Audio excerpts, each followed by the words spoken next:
glad to have you here, bro. Tell us who you are and where you're from. So my name is Andrew Saxton. Grew up in Florida, mostly in Gainesville, Florida, where University of Florida is, and then St. Augustine. I grew up around, I guess, a real estate family and a development-minded family. And so you caught the surfing bug somewhere along the way. So it was the best thing I ever did.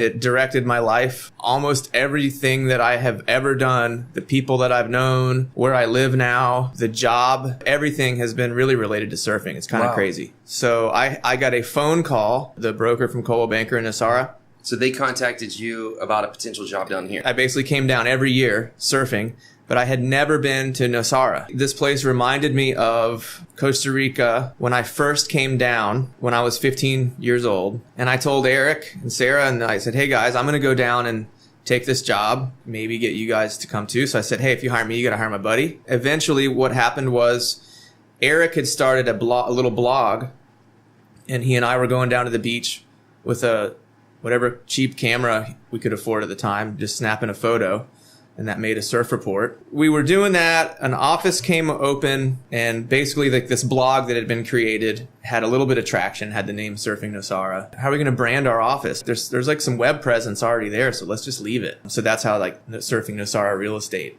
Well, that's why it's called that. We actually hired another friend of ours. We were going to get him to come down and try to help oversee this small house. Unfortunately, our buddy got cold feet within like 2 weeks of being here, and he left. So I just said, I'll do it. That just snowballed. And now I'm like over 35 projects later. Shout out to Ben Blake, who backed out at the last minute. Bad decision, Ben. So anyway, he's still a buddy of mine, so I can say that. So you get into project management. What is project management, and what is it that you do? We function as an owner's rep. Our job is really to be a conduit. I got it. So you're not acting as the architect or the builder or anything. Correct. You're just helping make sure the show moves along properly. That's right. Well, people are uncomfortable with building in general. So it sounds like what you do is you simplify this whole process that's so daunting and scary and make it quite simple. That's the point of what we do. What services do you provide along the way? At the beginning, what we do is we help arrange architect interviews. I can give the client a certain amount of advice on, depending on what they're looking for, what needs to be in a house from the standpoints of resale and what shouldn't be unless you absolutely want it. And then also from a rental perspective. Yeah, but you're looking out for their long-term interest along the way. So a lot of insights along the way that they otherwise might not have. Without like steering them blindly, too much in one direction, but just kind of giving from what I've seen, because we've done, we're like between 35 and 40 projects down. And you've done builds with most every architect. Yeah.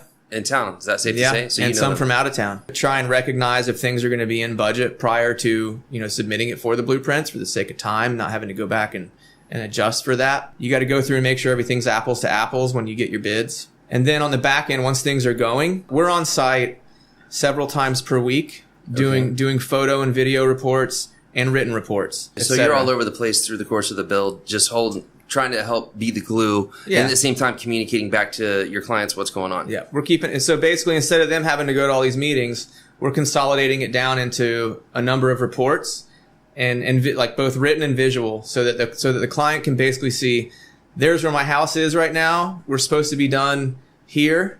Hey guys, are we on schedule? Looks like we are. Looks like we aren't. We can we confirm that, or we say, this needs to happen, or this other activity is taking its place. And we're working with the architect and the builder and the engineers to find out where everything is constantly. And if adjustments need to be made, it's rather, you talk about it when we notice it rather than having it be a surprise 6 months later. That makes sense. So who would you say does not need your services? People who can break away and come down, and you don't have to be here the whole time, but if you were to be able to come down and spend a good chunk of your, year, because a full project is typically around 18 months.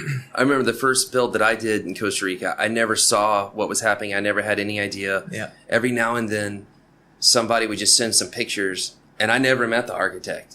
Like the builder person I met at a restaurant, they're like, yeah, we know an architect will handle it. Then they built just kind of a square box. I never had any clue what was going on. I saw a picture along the way, and then I came here, and it was like 90% done. And what was done was done. There was so much stuff that you couldn't change. So this is a long time ago. The people who are using your services is a little bit different. Yeah. So it seems like the styles are changing. The level of competence in the architecture has drastically increased. It was kind of cut down the trees, clean the slate, let's work with a blank template. Yeah. And now it seems like the architects and the builders and everyone are getting more interested in building around trees and factoring in the environment. Yeah. Which in my opinion, in everyone's opinion, is massively important for the success of our community. People are coming here for the monkeys and just for forest growth, all of it, shade for your house, for everything. A lot of people come in and they attack realtors, and they're like, "Well, the realtors, they're the ones causing this." And my point is actually the people, in my opinion, who have the most power are the project managers and the architects at the beginning. Yeah. And everyone targets the realtors because they talk to people. But the reality is a realtor might sell a property, not talk to that client again for a couple of years and not have any clue what's going on. And that's typically the case. So that's why I'm trying to use this platform to explain, hey, no, there's some project managers out there. There's also the architects. They are the powerhouses. And thank God the level of architect who's come in and the care and attention to the environment is increasing. So I kind of have a positive report.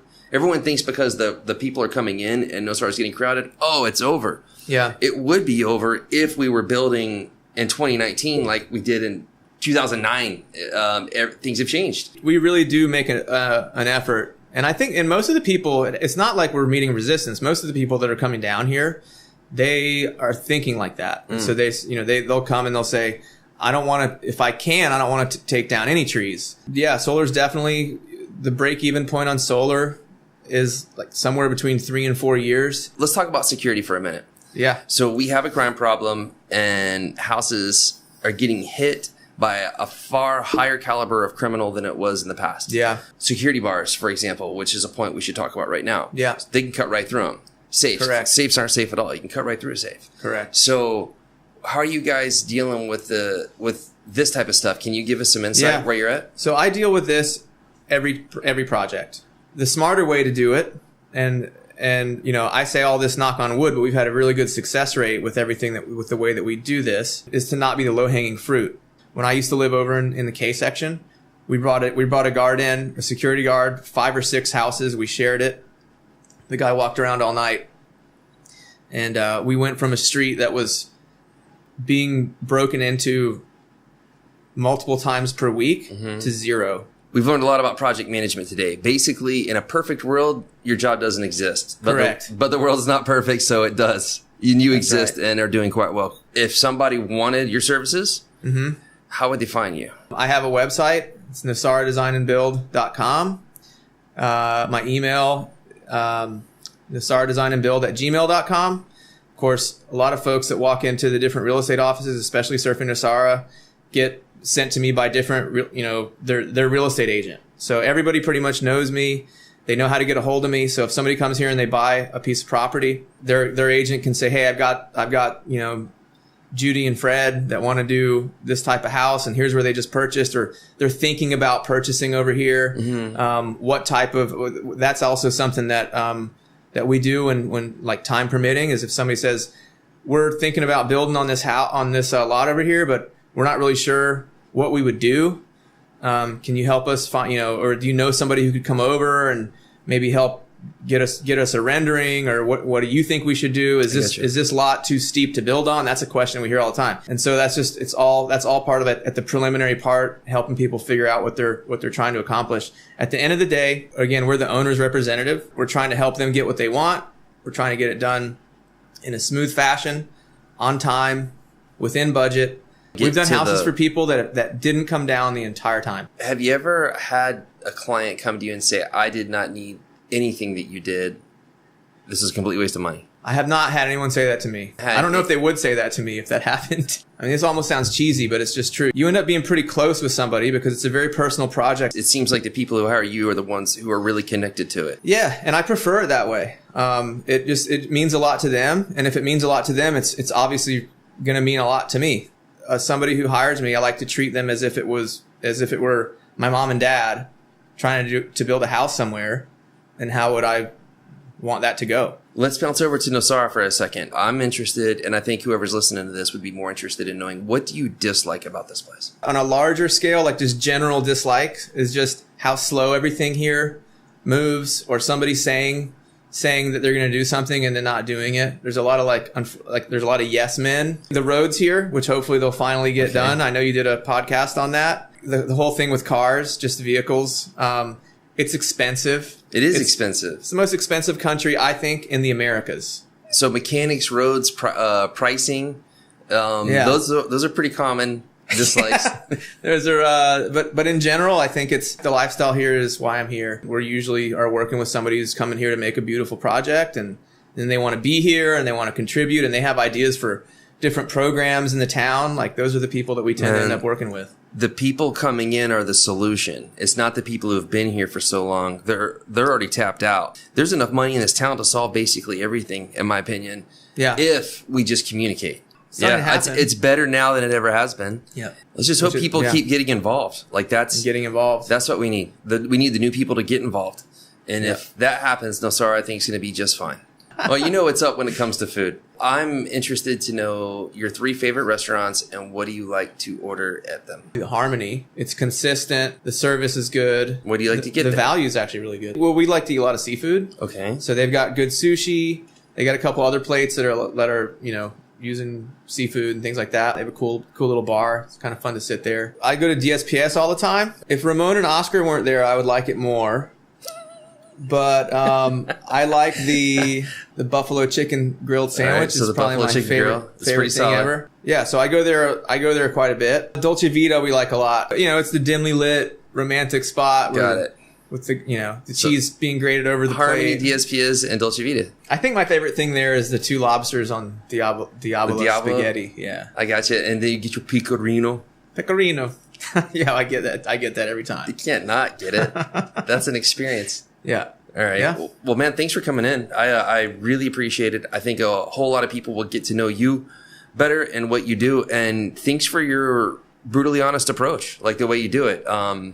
And I mean that personally. That's why I have been so loyal to you, is because I know that you treat people how you want to be treated. Oh. And I mean that. So thanks. Well, thank you. Thanks for having me on here. All right, man.